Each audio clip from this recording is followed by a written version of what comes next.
According to the UN, cities are the future. The urban population of the world has grown from 751 million in 1950 to 4.2 billion in 2018. Technological advancements have been allowing for large populations of people to coexist without jeopardizing public health, and this trend will certainly continue. Projections show that 70% of the world's population will live in cities by 2050. If cities will be home for most of us, it is important that they are livable. By that, I am not just referring to infrastructure or public health, but happiness. If cities are to push human evolution forward, they need to facilitate community, not hamper it with obstructions like they do today. In an era dominated by technology and vain consumerism, most thought leaders have missed this critical point, except for one person. Using her unique mind and talent, she introduced ideas that would change the world of urban planning forever. This is the story of Jane Jacobs.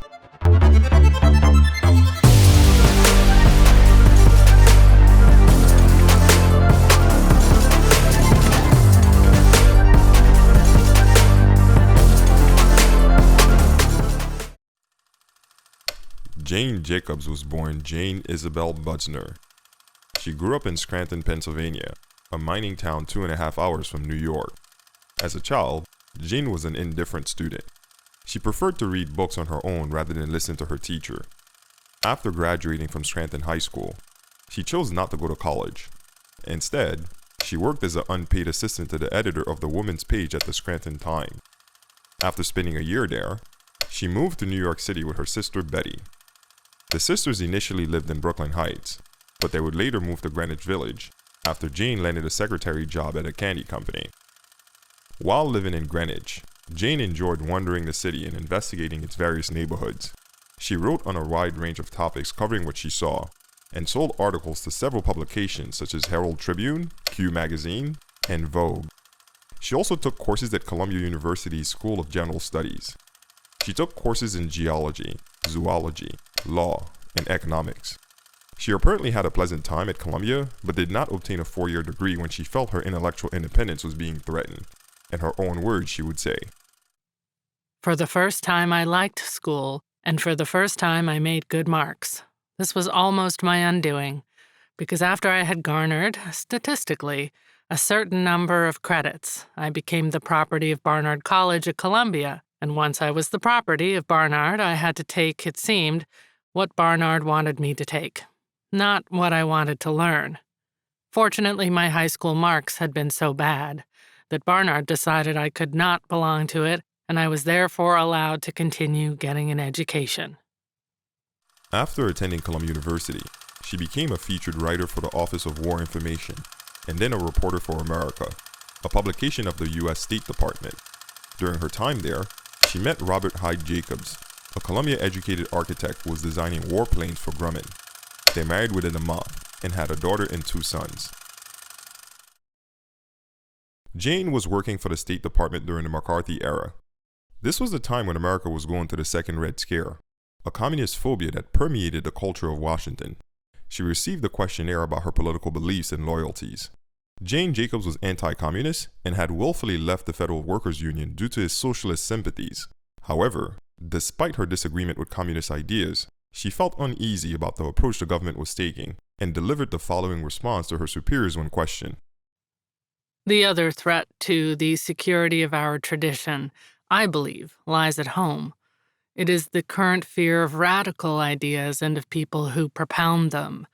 I do not agree with the extremists of either the left or the right, but I think they should be allowed to speak and to publish, both because they themselves have, and ought to have, rights, and once their rights are gone, the rights of the rest of us are hardly safe." These were wise words, and quite valid during our time today. 7 years after the war, Jacobs left America and found a well-paying job at the Architectural Forum. She was hired as an associate editor and began to cover stories on urban planning. 2 years later, she was assigned to cover a development in Philadelphia designed by an urban planner named Edmund Bacon. Like most planners in the 50s, Bacon believed that urban planning had the power to ameliorate poverty and other social problems. Older neighborhoods in a city would be leveled and replaced with high-rise towers, parks, and shopping amenities.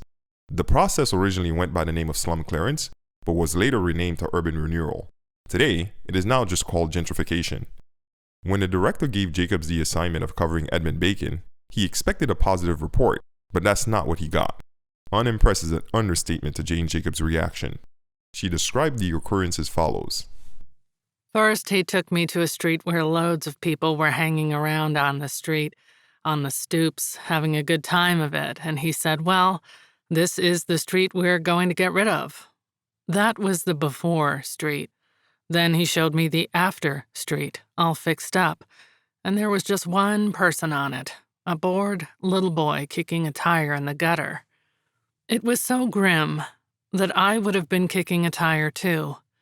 But Mr. Bacon thought it had a beautiful vista. When Jacob returned to the office, she began to question urban planning as a science in general. 2 years after this incident, Jacob delivered a lecture at Harvard University to architects and planners. She urged the audience to respect in the deepest sense the strips of chaos of city streets that have a weird wisdom on their own. Contrary to her expectation, the lecture was well received.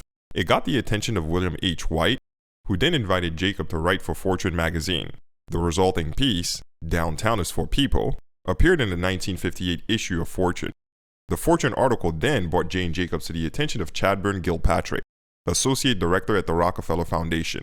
Later that year, the foundation awarded Jacobs a grant to produce a critical study of city planning and urban life in the U.S.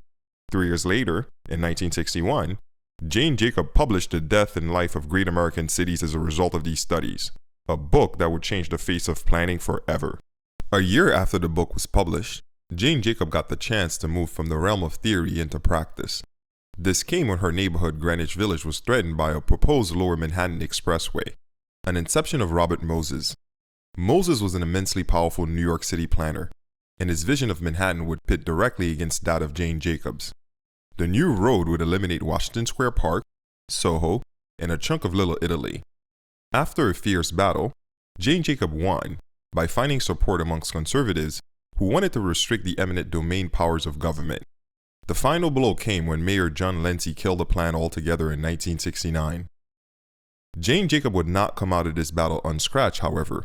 She was arrested by NYPD a year beforehand at a public hearing. The crowd had charged the stage and destroyed the stenographer's notes. Jane Jacobs was accused of inciting a riot, criminal mischief, and obstructing public administration. There was something else happening in 1968 that also affected Jane Jacobs, the Vietnam War. After her arrest, she moved to Toronto, Canada. She decided to leave the US in part to avoid her 2 college-age sons from being drafted, but also because she did not want to continue fighting the New York City government. In Toronto, Jane Jacobs would continue to write books and work as an activist. She helped stop the Spadina Expressway from ripping up communities in Toronto. A frequent theme of hers was that cities were built for people, not cars.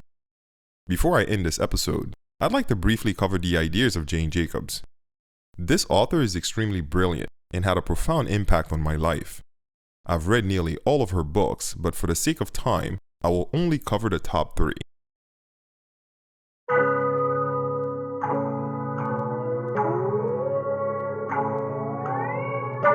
This is the most famous of Jane Jacobs' work, and it is not just hype. A must-read for anyone involved in the space of cities and social networks. The book paints a devastating picture of urban planning, calling it a pseudoscience. Jane Jacobs argues that cities cannot be planned from the top down. The only thing officials can do is encourage innovations from the bottom up. She saw central planning as deceptively destructive, saying in her own words, The pseudoscience of planning seems almost neurotic in its determination to imitate empiric failure and ignore empiric success.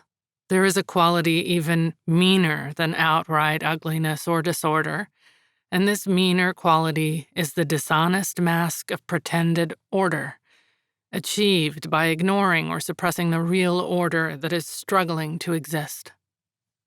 Jane Jacobs was not just a critic, however. She proposed clear solutions, In her book, she demonstrates that what communities need are not high-rises and malls, but some key ingredients. First, a street needs mixed primary uses, not the isolation of functions through zoning laws. The mixed use of a city blocks allow a constant flow of people, since different activities take place at different times. For example, if a street is only filled with office buildings, it will be busy during the day, but dead in the evening when everyone returns home. Blocks with mixed commercial, residential, and recreational uses give streets a constant flow of people regardless of the time, which then permits for the second ingredient to emerge, eyes on a street. To put it simply, the constant eyes of strangers is what makes a street safe. Even when people are not directly on the streets, the glass windows of businesses create the feeling of being watched, thus keeping safety. Purely residential streets do not provide this constant flow of eyes, which again jeopardizes safety. The third ingredient Jane Jacobs advocates are for short city blocks and larger sidewalks. Shorter street blocks allow for visible intersection, thus providing an easy way out, another element of safety. Larger sidewalks allow streets to serve as social hubs, where people can converse with strangers and interact with what Jane Jacobs calls public characters, individuals who serve as a nexus for a community.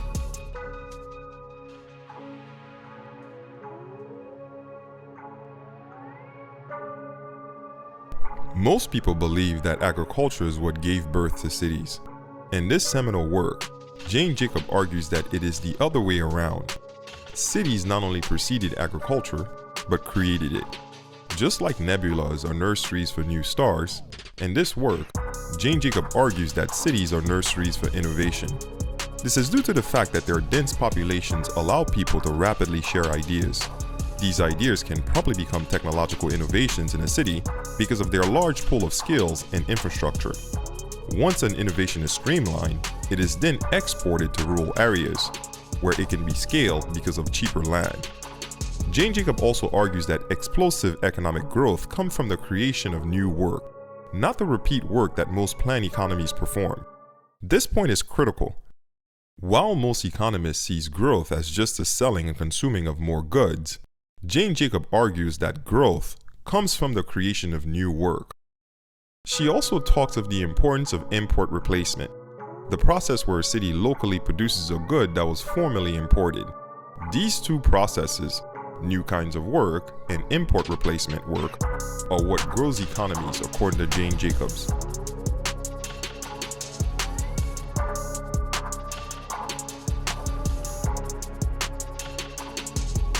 The message of this book is that cities are the units of economic development. Jane Jacobs argues that our tendency to observe economics on a national scale is too abstract and blurs important local information that cities need to regulate their own economy. Furthermore, she argues that cities, not countries, have trade deficits or surpluses against one another. Each time a New Yorker spends money on an Uber, for an example, they are creating a trade deficit with San Francisco.